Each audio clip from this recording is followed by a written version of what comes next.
Last week, we talked about the concept of matching the intensity of your food with the intensity of your wine.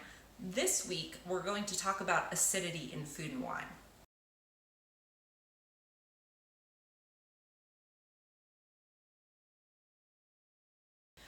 Acidity is super important because acid in food changes how a wine tastes, and acid in wine changes how your food tastes. So they need to work together in order for you to have a good match. Acidity in food will actually diminish your perception of acidity in wine.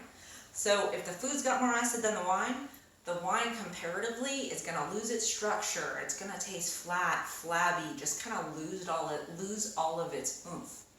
And lots of the food we eat has a fairly high acid component.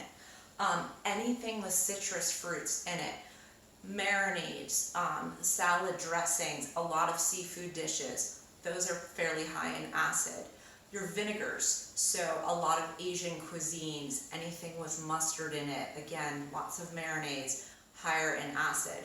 And then of course tomato-based dishes, whether it's pasta with red sauce, a tomato curry, chicken parm, or even a caprese salad, all of those have fairly high acid components to them.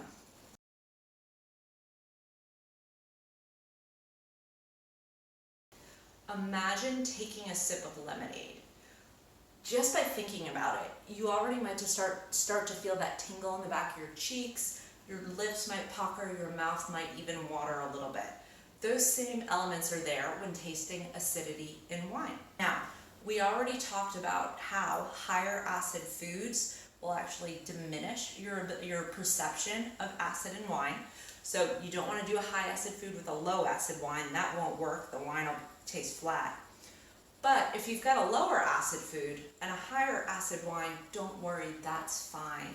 There's usually other elements in the food to kind of blend and match. Fortunately, most wine bottles don't just say high acid on them. So here's the deal. When you have an unripe grape, a grape that will eventually be wine, that grape has higher acid levels and lower sugar levels. As that grape ripens, sugar levels increase and acid levels decrease. So in a warmer region, when that grape is harvested, it tends to have more sugar and less acid because in warmer regions, grapes will ripen a bit more. And usually because of those higher sugar levels, you're going to also see higher alcohol levels. In a cooler region, when the grape is harvested, it's got a little bit more acidity, not quite so much sugar, and then not quite so much alcohol.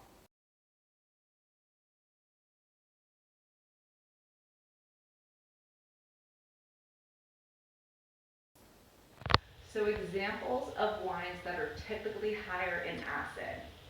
Sparkling wines usually have really good acidity. Rieslings, Sauvignon Blancs, Chenin is a great varietal for acid levels. And then Chardonnays that are from cooler regions that maybe don't see so much oak. For reds, look to your Pinot Noirs, your Gameys, Chianti, and then some of your northern Italian reds, your Nebbiolo, Barbera d'Alba, Barbera d'Asti. Those are all great options. So this week, while you're pairing wine with food, just kind of keep those acid levels in mind. Let me know how it goes. Cheers, stay safe, stay home, eat food, and drink wine.